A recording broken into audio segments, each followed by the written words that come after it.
Sure, I'll use this line, whatever. So if I draw this upside down triangle,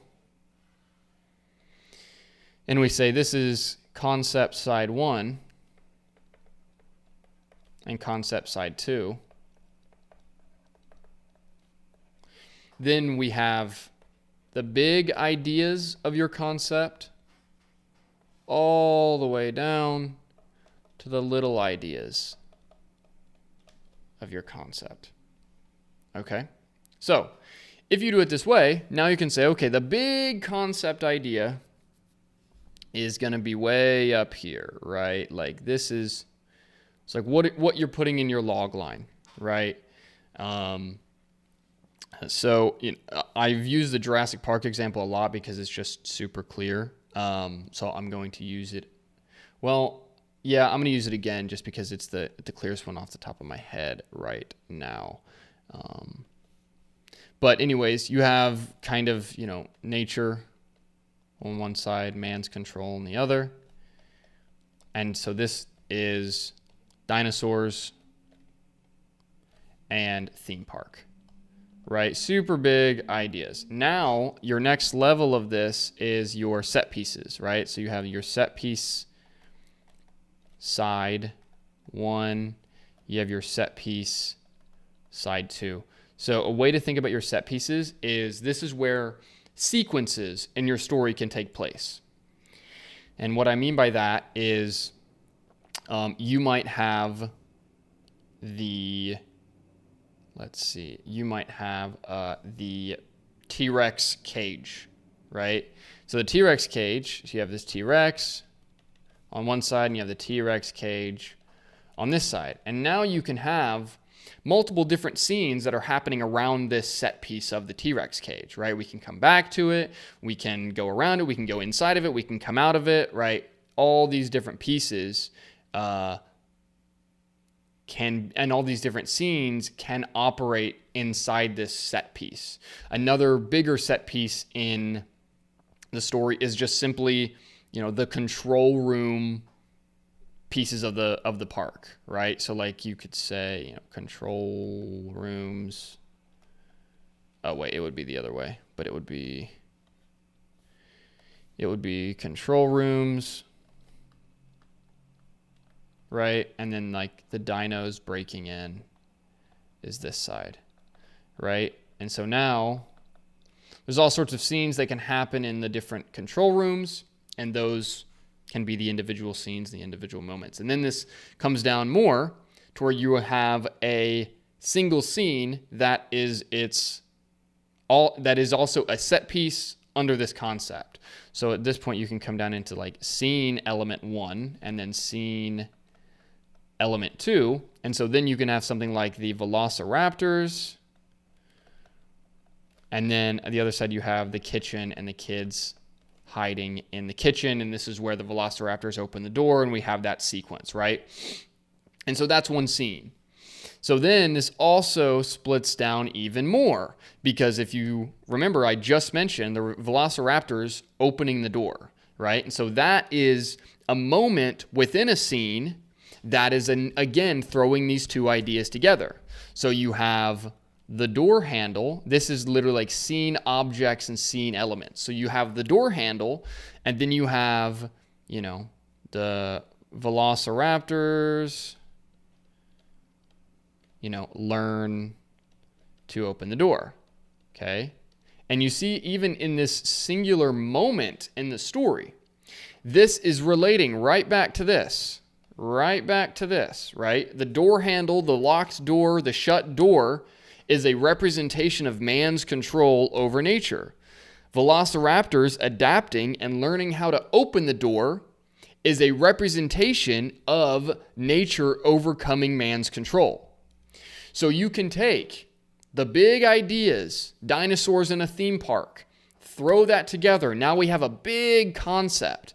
Now within that, we have all these different set pieces. We have the control room. We have the T-Rex breaking in. We have them in the Jeeps as they're moving through the park. Right? We have all these different pieces. We have the rooms where they're actually cloning the dinosaurs and recreating them and this kind of thing. Right? We have all these different pieces. And now we are consistently throwing them together in different ways so that we're getting all the way to the point where you have these moments. Velociraptors learn to open the door and the door handle, and it literally can come down. So this would be like, a scene moment, right? And it can literally come down to a single shot. Okay, let me show you this. There's a great shot in Jurassic Park. Velociraptors in the control room. Let me find this. Okay, 1 sec. Move. They're going. Okay, where is it? Come on. Should be right here. Here it is. Okay, great. Found it. Okay. So I'm saying that this can literally come down into a single shot, right? So look at this shot right here. Okay. Look at this shot. This shot is the Velociraptor inside the control room with all of the computer code from the machines on his skin, right?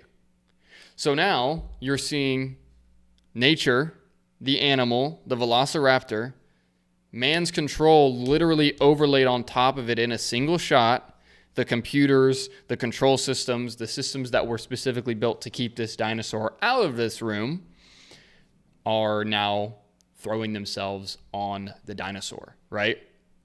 And so when you think about your story in this way, now it will make a lot more sense as to why it's very important to nail the two sides of your concept, because you can mix and match and change and morph and do so many different pieces and ideas when you have an understanding of these two sides. And so then this is also why your concept is directly related to your logline, because your concept is your story world, right? And your story world is two sides. If you have conflict in a story, which every single dramatic narrative will have conflict as it is the basis of a functioning story, you will then have an A side and a B side, right? And so because of that, it will work like this. Now, you might ask, well, can I have 17?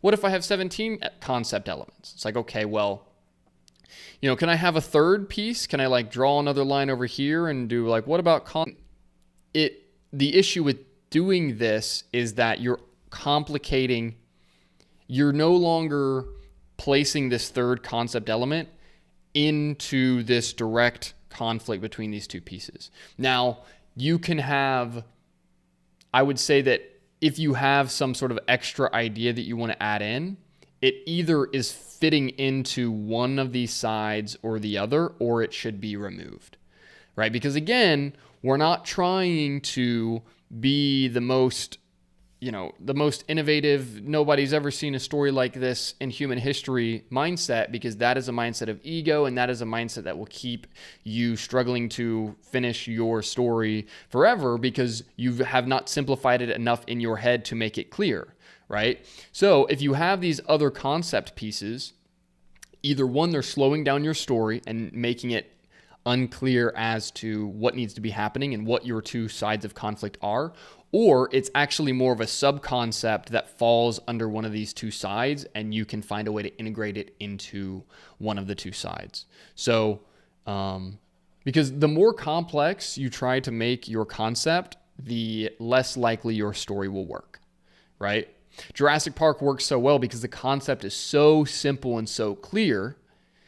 And now from then, you have all these beautiful, interesting, lovely ideas flowing out of that because the concept has been very clearly set up, and we're not confused about what the two big ideas and what the two big representations of those ideas are in the story. Nunn says, so is concept one trying to defy the rules of concept two? They are in conflict with each other. So whatever that means for your particular story, they are in conflict with each other, right? So they can definitely be defying the rules. They can definitely be pushing back. And again, it depends on how you're building your story. So in the case of Jurassic Park, this side, like the man's control side here, this is the lie side of the story. And this is the truth side, right? So Jurassic Park is arguing that man's control over nature is a lie, and that nature will always win, and that nature always finds a way, right? That's what they say. Nature finds a way, this kind of thing. And so those ultimately become the two sides of the concept, and then this sets up, the pieces of your story so that you can then go forward and actually send it all in motion, which is story circles and structure and character choices and scenes and all of these other pieces.